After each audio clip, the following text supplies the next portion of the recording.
Hey guys, Rob here with McDojoLife. In today's McDojo Breakdown, we're going to be talking about the differences between abuse and hard training, and one martial arts system that seems to be leaning a little bit more towards the other. Let's check it out, then let's break it down.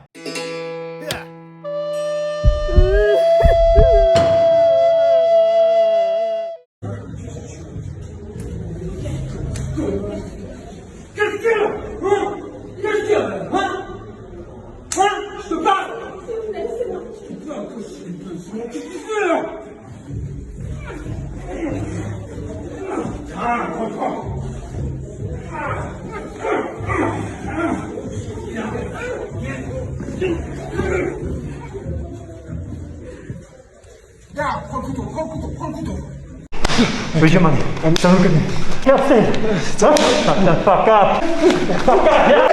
Get the fuck up. Past it, but it's... Shut the fuck up. You doing fucking things you're not allowed! The martial arts system you guys just got done watching is called Kalah, and it was founded by a guy named Idan Abelnik.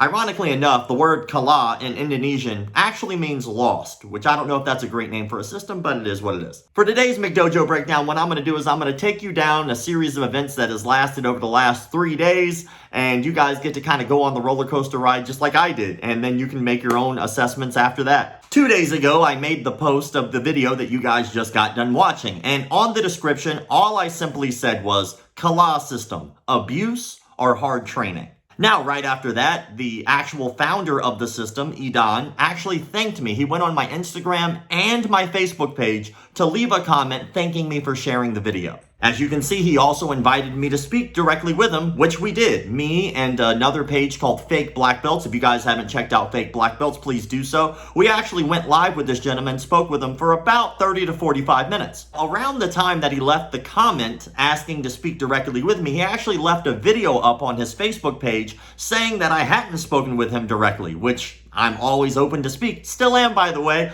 The DMs are always open, and I let anyone join my live anytime. The fact that he made that video doesn't bother me. The fact that he left it up and still lets his students assume that we never spoke is odd to me, but we continue. We actually had a fantastic, productive conversation online. I was extremely respectful to him. He was very respectful to me. Now, other people who did join the live might not have been as respectful as I was, but we had an open dialogue and we stayed on until the Instagram live actually shut off at about the hour mark. What I found very interesting during that conversation that we had live was in the video of the woman getting slapped, I'll re-show it right here, is that he let me know that she was actually supposed to get slapped. That was actually a part of the training, which I found very odd. You would figure that if this is supposed to be realistic training, that once she engaged, that he would actually give some resistance, which he gives absolutely no resistance once she actually starts to try to get him to the floor, which is kind of the opposite of reality. Where have we seen that before? Maybe...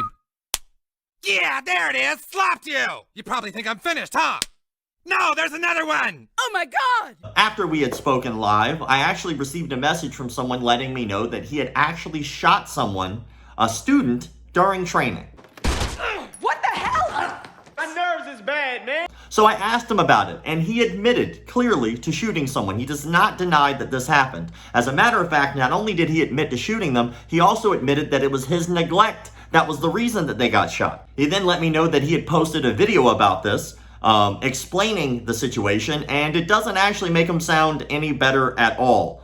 So I will start with the shooting a student. I don't remember, 2007 or something like that. It's not be a student. Arrive, good afternoon, James. Arrive someone to see what is a Kalah system. We have a training. Then on the training, on the studio, the whole studio, I put my firearms, not loaded firearms, it's not be loaded, on the table, and then the person come to see, he said, what's happening if somebody points a gun at you? He puts the gun at me, quite big, quite aggressive, try to challenge me. I disarm the gun from him, and I done what is be my reaction is to disarm, cock the firearms, and shoot. And I shoot, and bullets released to his stomach. The icing on the cake about that particular situation is he didn't take care of one medical bill at all. He self-admittedly says he did not pay for a one medical bill for someone he shot. Hypothetically, let's say you don't take care of the full medical bill. Maybe you don't know how much the bill truly is at the end of the day. Wouldn't you give something in some way to someone you shot on your own self-admitted negligence? I would imagine that'd probably be the right thing to do. But no. So after that, I decided to do a little bit more digging, and I actually found a video of him doing a gun disarm with live ammunition. That's right, real, actual ammunition this dude does gun disarm on. Check it out. Come on, where's your money, huh? Where's your money, huh? Where's your money? Come on, tell me now, huh? Where is it? Stay down, stay down, stay down, stay down, stay down. So I made a second post right after that because he actually said that it was okay that I posted that information up. He did not mind. Yet again, did not care. Now, right around the time of that post, that's when his minions started to kind of go onto my Facebook page.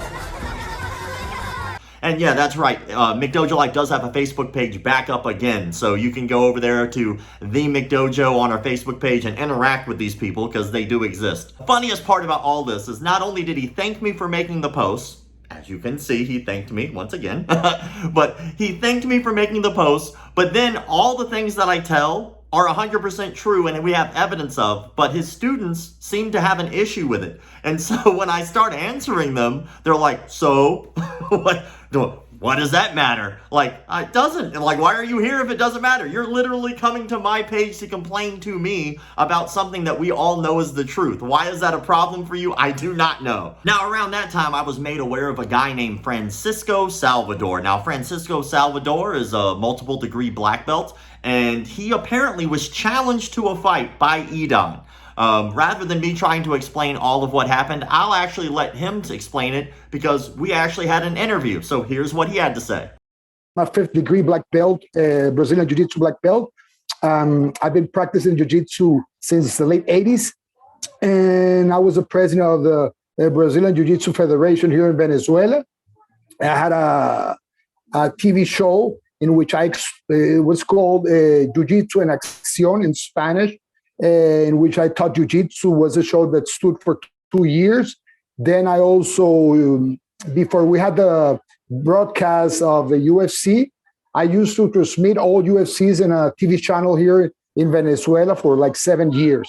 Okay, so, well, and I'm also a combatives instructor, and I've been into self-defense. I'm trying to mix a little bit of combatives based on BJJ. Okay, that's the basic structure of what I have.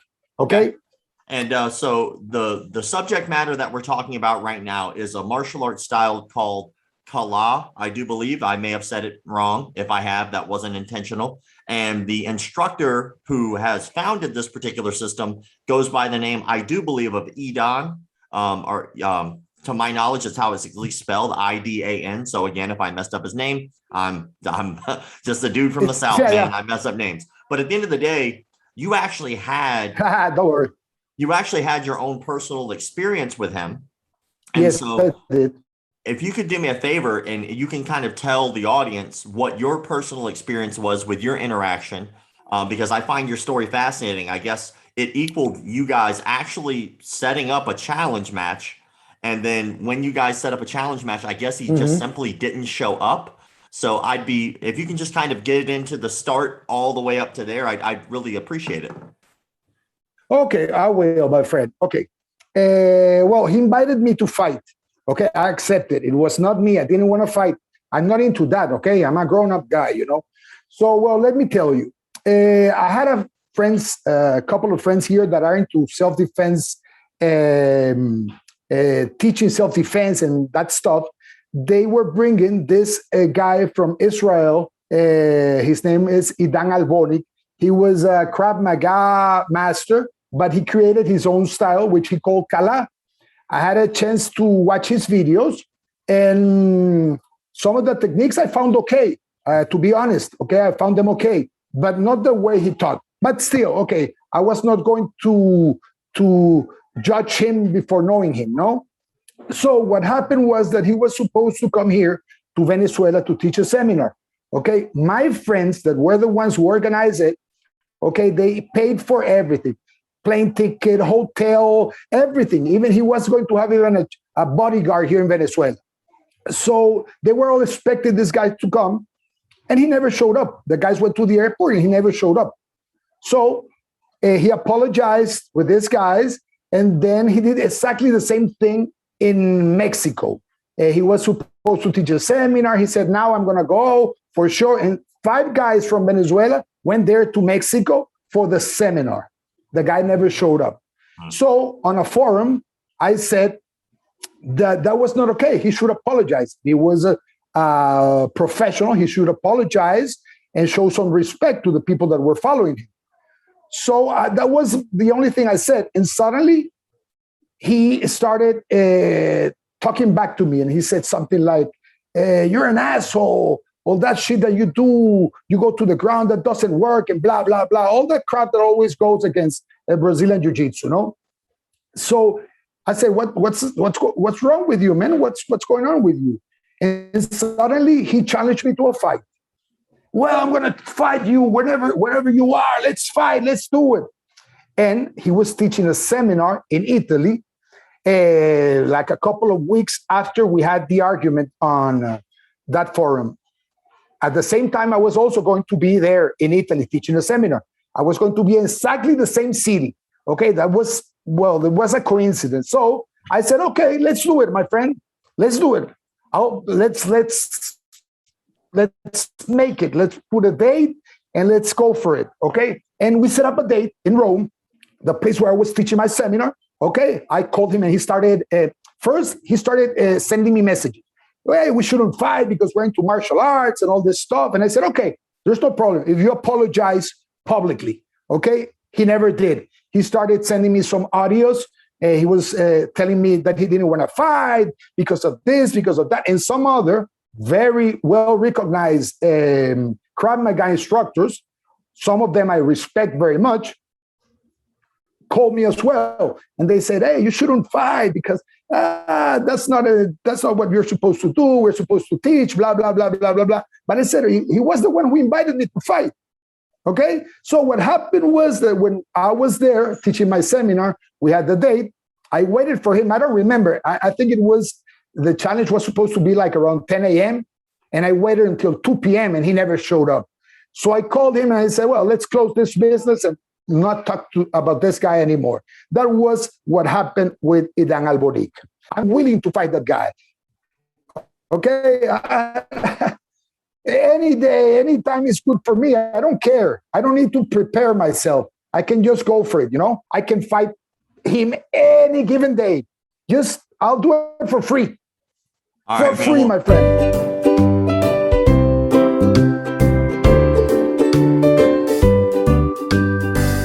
Now, of course, this is actually proven a fact that this actually did happen, by the way, by Idan himself, who says that the reason that he couldn't show up was because he got an offer to go train with some people he wanted to train with instead, which is fine, but that still makes the fact you set up a fight, a time, date, and location, and you yourself did not show up. That is still a fact, no matter what the reason or excuse is. If you notice in that interview, you can see that the reason Francisco had an issue initially with Idan was because Idan was getting hired for a seminar and simply didn't show up to that seminar. The people also traveled to that seminar expecting Idan to show up, and he never showed up. This has actually been confirmed by another source, and I'll go ahead and read that out to you right now. A gentleman named Isaac Cosley on a page called I Love Krav Maga said the following.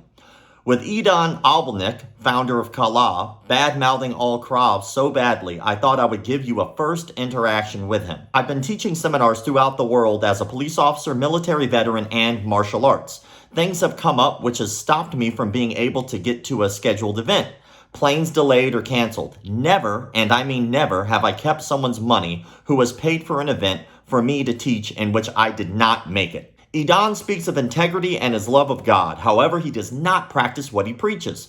He was not allowed into the U.S. and returned back to his country. We have our doubts that he ever actually came. His story is that he got to the U.S. and was detained/arrested for having a knife and firearm training equipment in his luggage. Also that he came on a tourist visa instead of a work visa and was caught and sent back. Due to him supposedly being stopped from entering into the US and being returned, he was not able to teach a 7-day course that he was scheduled to teach. He had everyone prepay.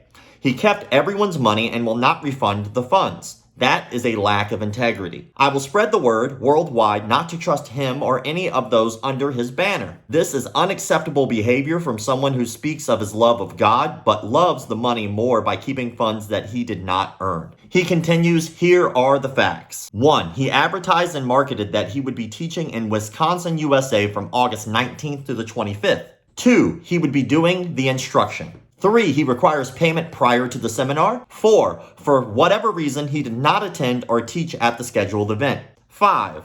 He received the funds from those in attendance and did not render the services agreed to. In the USA, that constitutes fraud. 6. He refuses to refund the money to those who paid even though he supplied no training. 7. He told those attending that they can come to a future seminar he supplied no date. 8. He told everyone to come to a future seminar or lose their money. That was the only options. That is extortion in the USA. I will do all I can to spread the word that he is not trustworthy and to not under any circumstances send him money for any reason. It's funny that his followers keep saying things like, why would I post about something that happened 16 years ago? That's old news. And I'm assuming the reason that they say that is because he's turned a new leaf and he's no longer training that way. Well, if that's the case, what about this video? It's like, close the firearm. Okay, so if I am here, okay, put your finger in, okay. This is what I recommend for you to understand. When you hold here, okay, this is what you want. Why? Because shot got to come off. Well, this video was posted in 2016, and if I do my math correctly, that means that it happened after he shot someone. So he clearly hasn't learned his lesson. Him not showing up to the seminar, that was written in 2019. 2019 was when that was written. That was only 2 years ago. That's not that long ago. I'm not necessarily saying that the seminar that he dipped out of was in 2019, although the article kind of alludes to it being very close to that year. What I will say, on the other hand, is this shows a track record of negligence. We're talking about disarming firearms with live rounds. We're talking about not paying people back the money that you took from them for clearly not teaching a seminar. We're also talking about shooting a student. And not just a track record of negligence, but due to that article and the person saying that people showed up and they never got a refund for something that he never taught, that also shows fraud. Whether you thought the original video was abuse or hard training, that doesn't really matter here. What really matters here is the fact that we have somebody with a track record of not only fraud, but also negligent behavior and also injuring a student. It just keeps adding up, and the more I dig, the more gross it gets. Normally I do Dillmans. You guys know, if you've been around here for a while, I have a Dillman scale, and I rate these guys on a scale of 1 Dillmans to 5. This time I'm going to do it a little differently. I gotta know what you guys think about this, because at the end of the day, once I post this up, his followers will be scurrying around like minions around not only my comment section here, but also on all my other social medias. So I'd really like you guys to chime in here. I'd really like to know what you guys think about this. Absolutely everything that I just said, everything I just said is 100% backed by not only multiple sources, but also the person himself. So I have to know, what do you guys think about this particular system? And instructor, what do you think about his behavior? I gotta know what you think in the comment section. As always, thank you all for the likes, comments, shares, subscriptions, and all that other crap people online tell you to do. Keep the martial arts legit.